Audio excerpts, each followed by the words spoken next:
Hello guys. CVT rapid revision में आप सभी का स्वागत है। मैं आपका logical reasoning mentor Raghavendra Dwivedi.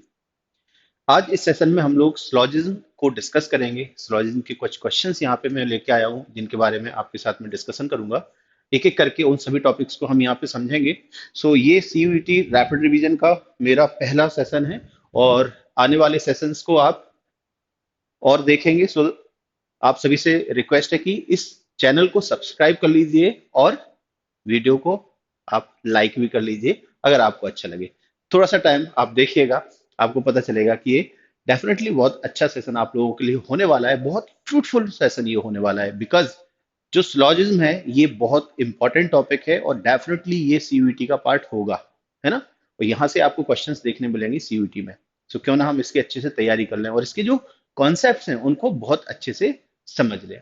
तो देखते हैं क्वेश्चन नंबर 1। यहाँ पर जो स्टेटमेंट लिखे हैं इन स्टेटमेंट को ट्रू कंसीडर करते हुए हमें कुछ कंक्लूजन चेक करने होते हैं। अकॉर्डिंगली हमारे पास जो ऑप्शंस हैं उनको हम आंसर में टिक करेंगे। लेकिन जो स्टेटमेंट दिए हैं और जो आंसर हमें टिक करने हैं उनके लिए इंस्ट्रक्शन दिए। और इंस्ट्रक्शन में एक बात हमेशा ध्यान रखनी चाहिए, हमें कंक्लूजन कौन से टिक करने हैं, जो लॉजिकली फॉलो कर रहे हैं वो टिक करने हैं या जो लॉजिकली फॉलो नहीं कर रहे हैं वो टिक करने हैं। तो ये चीज आपको इंस्ट्रक्शन में देखने मिलेगी। ठीक है, देखते हैं क्या इन्होंने कहा है ना। कंक्लूजन्स जो लॉजिकली फॉलो कर रहे हैं गिवन स्टेटमेंट को उनको हमें ऑप्शन में कंसीडर करना है। अब एक छोटा सा कॉन्सेप्ट आपको समझ में आना चाहिए कि किसी भी स्टेटमेंट का कोई भी स्टेटमेंट हमारे पास हो उसके सपोर्ट में जो कंक्लूजन दिए हैं, कंक्लूजन के जो रिजल्ट हो सकते हैं, रिजल्ट हो सकता है ट्रू या फिर फॉल्स या फिर पॉसिबिलिटी। आपको ये ध्यान रखना है किसी भी कंक्लूजन का जो रिजल्ट है अगर वो ट्रू आता है तो ही वो कंक्लूजन गिवन स्टेटमेंट को फॉलो करेगा। जैसे कि ऑप्शन में देख रहे हैं ना आप, फॉलो करेगा कौन कौन सा करेगा वो चीज लिखी हुई है। सो मेक श्योर कि कंक्लूजन का रिजल्ट अगर गिवन स्टेटमेंट के लिए ट्रू है तो ही वो फॉलो करेगा, अदरवाइज नहीं करेगा। अगर फॉल्स या पॉसिबिलिटी है तो वो फॉलो नहीं करेगा। बस एक छोटी सी बात आपको ये ध्यान रखनी है, अकॉर्डिंगली आप ऑप्शंस टिक करेंगे। ठीक है, अब देखते हैं क्वेश्चन नंबर 1। हम जो इसका सॉल्यूशन आपको देने वाले हैं, जो भी इन्होंने स्टेटमेंट में लिखा है इसको हम वेन डायग्राम की हेल्प से इसको रिप्रेजेंट करेंगे एंड देन चेक करेंगे कंक्लूजन को। ओके, देखते हैं। All trees are shrubs।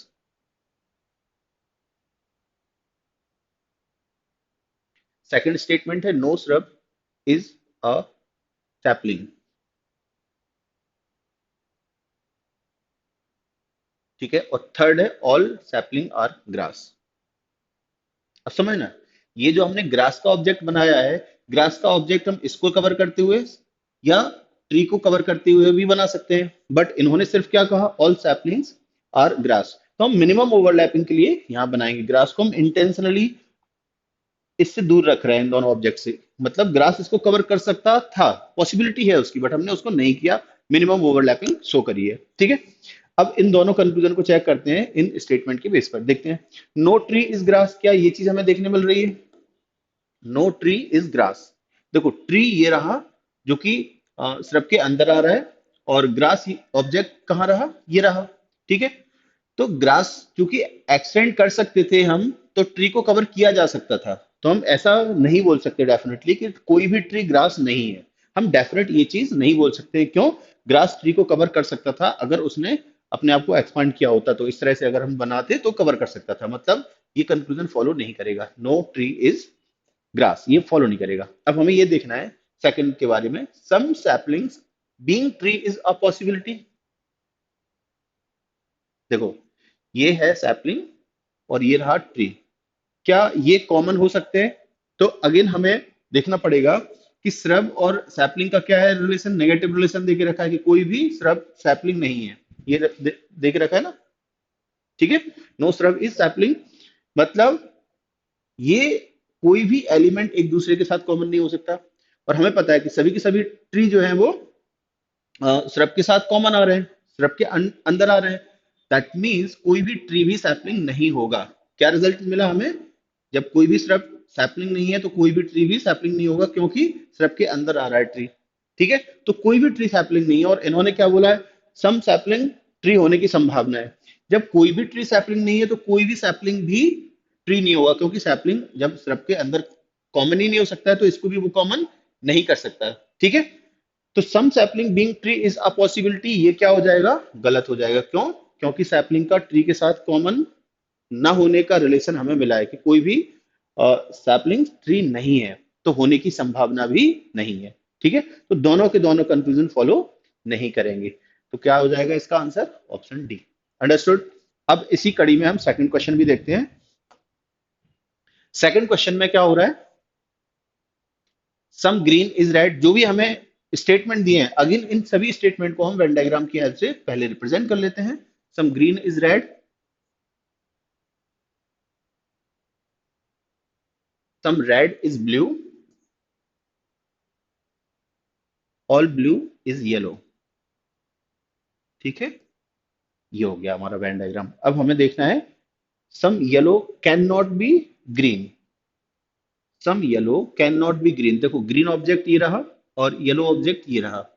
तो ग्रीन और येलो एक दूसरे के लिए अननोन है, इनके बारे में हमें कोई भी कॉमन रिलेशन दिया नहीं है स्टेटमेंट्स में। तो हम क्या करेंगे, हम ये कंसीडर करेंगे कि ग्रीन और येलो अननोन है हमारे लिए। अब हम इनके बारे में कुछ भी डेफिनेट नहीं कह सकते, जो ऑब्जेक्ट अननोन है उनके बारे में हम कुछ भी डेफिनेट नहीं कंक्लूड कर सकते। अंडरस्टूड। इन्होंने क्या कहा, some yellow can not be green, मतलब कुछ येलो के ग्रीन ना होने की संभावना है। तो देखो, येलो का ग्रीन होने के साथ कॉमन होना भी संभावना है और कॉमन ना होना भी संभावना है, दोनों। क्यों? वो इंडिपेंडेंट है, दैट्स वाई ये चीज फॉलो करेगी कि कॉमन होने की संभावना ये भी सही है, और इन दोनों की येलो और ग्रीन के सम पार्ट कॉमन ना होने की संभावना ये भी सही है, because they are independent objects. They can be common, they can not be common, दोनों बातें सही है। Some yellow is red, yellow कहाँ है? ये वाला पार्ट। और रेड कहाँ है? ये वाला पार्ट। देखो, आर और बी सम पार्ट कॉमन थे और सभी के सभी बी वाई थे, दैट्स वाई वाई ने आर को भी ये सम पार्ट में क्या कर रखा है? कॉमन कर रखा है। तो ये बात सही है कि सम रेड जो है येलो है वो। ठीक है, या सम येलो रेड है, ये बात भी सही है। तो दोनों कंक्लूजन यहाँ क्या हो रहे हैं, रिजल्ट में फॉलो कर रहे हैं। ठीक है, तो कंक्लूजन 1 एंड 2 दोनों के दोनों फॉलो कर रहे हैं। हम ऑप्शन सी यहाँ पे कंसिडर कर सकते हैं। बात क्लियर है? पक्का?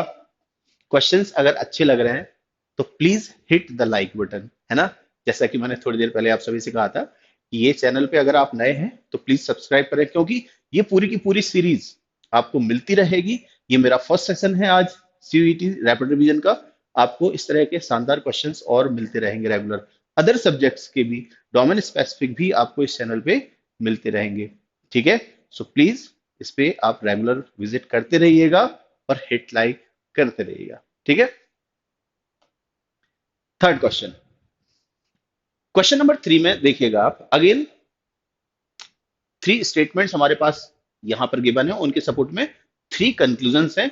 इन कंक्लूजन को चेक करके अपन बताते हैं कि क्या रिजल्ट आ रहा है। देखिएगा, इन्होंने बोला है सम मनी इज कैश,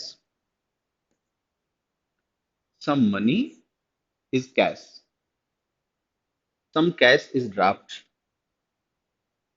ठीक है, रिप्रेजेंटेशन समझ में आ रहा है? थर्ड है ऑल ड्राफ्ट आर बिल्स, सभी के सभी ड्राफ्ट जो है बिल्स है। ठीक है, conclusion number 1, some money are draft, क्या ये चीज हो पा रही है? Some money are draft. देखिएगा, यहाँ पे हमें एक चीज देखना है कि जिनके बारे में बात हो रही है, जैसे मनी और ड्राफ्ट की बात हो रही है कि some part of money draft के साथ कॉमन है, तो मनी ये ऑब्जेक्ट है और ड्राफ्ट ये है, तो मनी और ड्राफ्ट का कोई भी डायरेक्ट कॉमन हमें दिख नहीं रहा है ना? तो ऐसा डेफिनेट कंक्लूजन हम कंक्लूड नहीं कर सकते। ठीक है, क्योंकि मनी और ड्राफ्ट इंडिपेंडेंट है, इंडिपेंडेंट पे कुछ भी हम डेफिनेट नहीं कह सकते। सम बिल इज कैश, बिल कहाँ है? देखो ये रहा। कैश कहाँ है? ये रहा।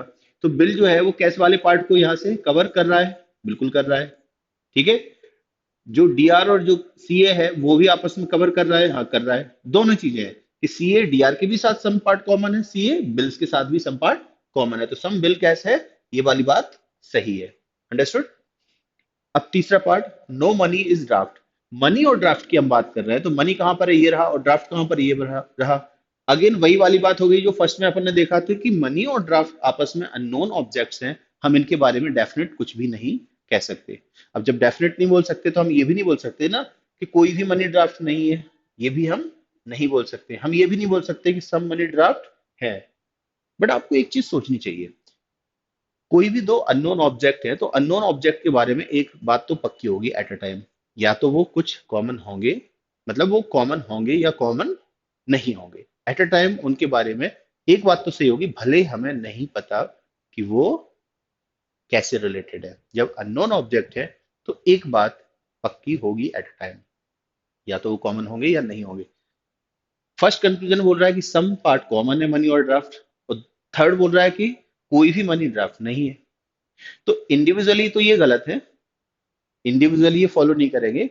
बट आप ध्यान से देखें, फर्स्ट और थर्ड में से एट अ टाइम एक बात तो सही होगी ना, या तो मनी और ड्राफ्ट कॉमन नहीं होंगे या मनी और ड्राफ्ट कॉमन होंगे, है ना। तो इसको हम बोलते हैं आइदर और केस, है ना। मतलब यहां पर हमें क्या देखना है कि एक का होना दूसरे को रोक रहा होगा, है ना। कि अगर वो कॉमन होगा तो ये बात सही नहीं होगी, और अगर ये बात सही हुई तो कॉमन नहीं होगा। अंडरस्टैंड? दैट्स वाई इनमें से दोनों में से कोई एक फॉलो करेगा एट ए टाइम। ऐसा नहीं होगा कि दोनों गलत हो जाएंगे, नहीं, दोनों में से एक फॉलो करेगा। इसी कारण से इसको हमें आइदर और के फॉर्म में रखना पड़ता है। और साथ साथ में सेकंड वाला तो सही है, तो हमें एक ऐसा ऑप्शन चूज करना पड़ेगा जिनमें आइदर और वाला हो फर्स्ट और थर्ड के लिए, है ना। तो if conclusion second and either one और थर्ड फॉलो, तो ऑप्शन डी यहाँ पे हमें कंसिडर करना पड़ेगा। अब ये सबसे बड़ा मुद्दा होता है कि हम किस तरह से आइदर और की क्वेश्चंस को टिक करें। मतलब क्या ऐसी चीजें होती हैं जो आइदर और के लिए हमें ध्यान रखनी चाहिए। तो मैं बहुत शॉर्ट में आपको ये समझा दे रहा हूँ। आपको तीन कंडीशन के बारे में ध्यान रखना है। कंडीशन क्या क्या है वो मैं इन शॉर्ट आपको यहाँ समझा दे रहा हूँ। कंडीशन वन है कि जो दो कंक्लूजन है जिनमें आप आइदर और चेक कर रहे हैं उनमें ऑब्जेक्ट्स एक जैसे होने चाहिए। हालांकि देखो, जैसे बोला हमने सम मनी और ड्राफ्ट, तो मनी है सब्जेक्ट और ड्राफ्ट है प्रेडिकेट। इन जनरल हम दोनों को कॉल कर रहे हैं कि भाई ये दो एलिमेंट्स हैं, मनी भी एक एलिमेंट है इस स्टेटमेंट का, ड्राफ्ट भी एक एलिमेंट है। एलिमेंट कहें या ऑब्जेक्ट कहें, तो मनी और ड्राफ्ट ये दो ऑब्जेक्ट है एक स्टेटमेंट के। तो ये दोनों में कॉमन होना चाहिए, मनी यहाँ पर भी है, यहाँ पर भी है, ड्राफ्ट यहाँ पर भी है, यहाँ पर भी है ना। तो हम जिन दो कंक्लूजन में आइदर और चेक करने की कोशिश कर रहे हैं उनमें कॉमन एलिमेंट होना चाहिए, ये है कंडीशन वन। दूसरी कंडीशन ये है कि दोनों का जो रिजल्ट है वो एज अ पॉसिबिलिटी शो करना चाहिए। मतलब मनी और ड्राफ्ट का सम पार्ट कॉमन होने की संभावना है, ठीक है। ऐसा नहीं है कि रेस्ट्रिक्शन हो, मनी और जो ड्राफ्ट है वो कॉमन होने की संभावना है और कॉमन ना होने की भी संभावना है। ऐसा नहीं है कि सम पार्ट कॉमन हो वो नो का रिलेशन रखेगा ही नहीं, ऐसा तो नहीं है ना। बिकॉज ड्राफ्ट और मनी बिल्कुल इंडिपेंडेंट है, तो उनके कॉमन होने की भी संभावना है, ये रिजल्ट भी पॉसिबल है, ये रिजल्ट भी पॉसिबल है। तो सेकंड जो बोलता है कि भाई पॉसिबिलिटी होना चाहिए, ठीक है। और थर्ड ये बोलता है कि पॉजिटिव, कोई सा भी एक कंक्लूजन पॉजिटिव हो और दूसरा कंक्लूजन नेगेटिव हो, ये वाली कंडीशन होनी चाहिए। तो हमने देखा इन दोनों में से ये वाला पॉजिटिव सेंस का है और ये नो के कारण से नेगेटिव सेंस का है ना। तो एक कोई पॉजिटिव और नेगेटिव, पॉजिटिव नेगेटिव क्यों? क्योंकि यहां पर हमें इस बात का ध्यान देना है कि ये कॉम्प्लीमेंट्री पेयर होते हैं। आइदर और जो हम रखते हैं ना, ये कॉम्प्लीमेंट्री पेयर होते हैं, या तो पहला या दूसरा। पहला सही है तो दूसरे को वो मना करेगा सही होने से, और अगर दूसरा वाला सही है तो पहले को मना करेगा। इसको बोलते हैं कॉम्प्लीमेंट्री पेयर। अंडरस्टूड? तो ये तीन कंडीशन जहां पर भी मिल जाती हैं वहां पर हम आइदर और कंसीडर कर लेते हैं आंसर में। तो मैंने क्वेश्चन के साथ में आइदर और का आपको एक्सप्लेनेशन भी दिया।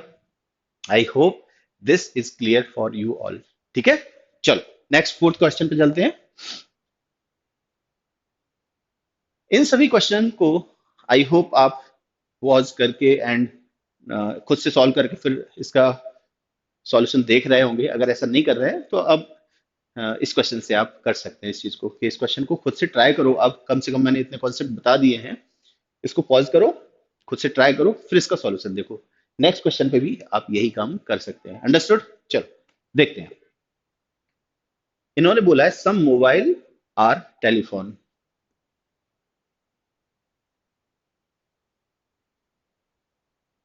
है ना, telephone. No cordless is mobile, cordless, कोई भी कॉर्डलेस मोबाइल नहीं है, ठीक है।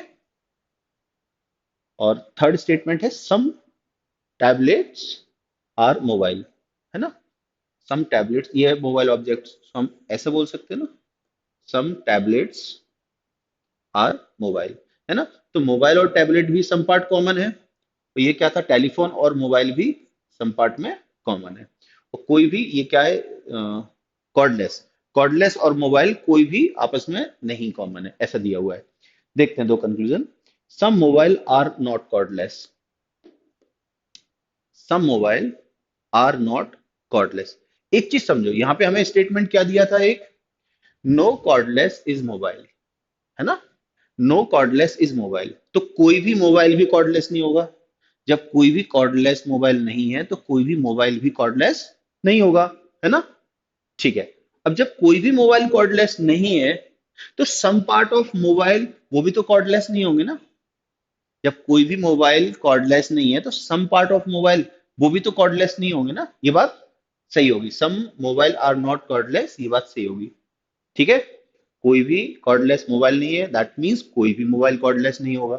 जब कोई भी मोबाइल कॉर्डलेस नहीं है तो सम मोबाइल भी कॉर्डलेस नहीं है, ये बात सही होगी। ठीक है। Second, all telephone being table, sorry tablets is a possibility. क्या ये चीज दिख रही है कि all telephone being tablets is a possibility, सभी के सभी टेलीफोन टैबलेट हो सकते हैं क्या। टेलीफोन टैबलेट दोनों इंडिपेंडेंट हैं, तो इंडिपेंडेंट ऑब्जेक्ट का कॉमन होने का या कॉमन ना होने का, दोनों की पॉसिबिलिटी सही होती है। मतलब वो कॉमन भी हो सकते हैं, ये बात भी सही है। कॉमन नहीं भी हो सकते हैं, ये बात भी सही है। अगर हमने डेफिनेट कहा कि वो कॉमन है तो ये गलत हो जाएगा, डेफिनेट नहीं बोल सकते। हम डेफिनेट ये भी नहीं बोल सकते हैं कि वो कॉमन नहीं है। डेफिनेट हम नहीं बोल सकते हैं, एक सिद्धांत है। अननोन ऑब्जेक्ट के बारे में डेफिनेट कंक्लूजन दे ही नहीं सकते, हाँ। ठीक है। तो these are unknown object. TP का एम से रिलेशन है सम पार्ट, एम का टीबी से रिलेशन है सम पार्ट, बट टीबी और TP these are independent unknown objects, है ना। तो ऑल टेलीफोन टैबलेट्स होने की पॉसिबिलिटी है, बिल्कुल है। ऑल की भी पॉसिबिलिटी है, सम की भी पॉसिबिलिटी है, सम नॉट की भी पॉसिबिलिटी है, नो की भी पॉसिबिलिटी है, सम की, सभी चीजों की पॉसिबिलिटी है। यहां पर ये क्या है, इंडिपेंडेंट है, दैट्स वाई सब चीजों की। मैं दोबारा से बोल रहा हूं, इंडिपेंडेंट ऑब्जेक्ट पे कॉमन होने की या कॉमन ना होने की दोनों की पॉसिबिलिटी होती है।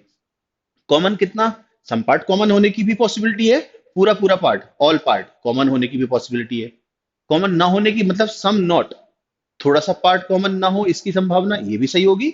पूरा का पूरा पार्ट मतलब नो, ये वाली बात भी सही होगी as a possibility. Understood, because these are unknown. So ये सेकंड भी हमारा क्या आ गया, फॉलो करेगा। अकॉर्डिंगली क्या आंसर हो जाएगा हमारा, कंक्लूजन वन एंड टू दोनों के दोनों फॉलो करेंगे। अंडरस्टूड, पक्का। अगेन मैं याद दिला दूं, जो बच्चे नए हैं चैनल पे अभी और जिन्होंने इस वीडियो को लाइक नहीं किया है, अगर ये वीडियो अच्छा लग रहा है please hit the like button, because this is our motivation factor, है ना। I hope you understand that. चलो नेक्स्ट, लास्ट क्वेश्चन है आज के सेशन का। आई होप आप इसको खुद से करेक्ट सॉल्व कर पाएंगे, because this is the last question. So pause करो, सॉल्व करो, फिर मेरा सॉल्यूशन देखो और अपना चेक करना कि करेक्ट है या नहीं। ठीक है, चलो देखते हैं क्या बोल रहे हैं। Some Gmail is Yahoo, some Gmail Yahoo है, no Yahoo is Instagram, all Instagram is Twitter. ठीक है, ये हमारा क्या बन गया, पूरा वेन डायग्राम बन गया। अब हमें सॉल्व करना है, चेक करना है इन दो कंक्लूजन को। Some Twitter being Gmail is a possibility. Twitter और जीमेल, देखो ट्विटर को अगर मैं ऐसा बड़ा कर देता तो सम पार्ट ऑफ जीमेल भी कैप्चर किया जा सकता था, मतलब जीमेल भी ट्विटर का सम पार्ट कैप्चर कर सकता था ना, मतलब पॉसिबिलिटी है ना। ठीक है। तो यही चीज हमें समझना है कि जो सम ट्विटर है जीमेल को कॉमन कर सकता है, कोई रेस्ट्रिक्शन नहीं है, दैट मीन्स ये फॉलो करेगा। सम ट्विटर जीमेल को कॉमन करने का बिल्कुल पॉसिबल चांस बन रहा है। सम याहू कैन नेवर बी, अब इस चीज को समझना, भले ये कैन लिखा हुआ है बट ये जो स्टेटमेंट है ये पॉसिबल नेचर का नहीं है ना। नेवर भी, ये जो नेवर वर्ड है, नेवर का मतलब क्या होता है, नेवर का मतलब होता है 100% नेगेटिव। मतलब इस नेवर ने स्कैन के इम्पैक्ट को खत्म कर दिया, ये मानो। तो अब इसका क्या बन गया, ये डेफिनेट कंक्लूजन की तरह बिहेव करेगा कि सम याहू आर नॉट इंस्टाग्राम। इस तरह से इसका लिटरली मीनिंग निकलेगा, सम याहू आर नॉट इंस्टाग्राम, ऐसे समझना। अब एक चीज समझिएगा, कोई भी याहू इंस्टाग्राम नहीं है, ऐसा तो इन्होंने बोल रखा है ना, नो याहू इज इंस्टाग्राम, ना कोई भी याहू इंस्टाग्राम नहीं है। तो सम याहू कभी भी इंस्टाग्राम नहीं होंगे, ये वाली बात भी क्या हो जाएगी, सही हो जाएगी। या हम ऐसे जो पढ़ रहे हैं ना, सम याहू आर नॉट इंस्टाग्राम, जो इसका लिटरली मीनिंग निकल रहा है, वो वाली बात भी सही है। बिकॉज कोई भी याहू या इंस्टाग्राम नहीं है तो सम याहू भी इंस्टाग्राम नहीं होंगे। अंडरस्टूड ना? तो ये चीज सही हो जाएगी। इस हिसाब से हमारे दोनों के दोनों कंक्लूजन फॉलो करेंगे एंड ऑप्शन सी यहाँ पे सही हो जाएगा।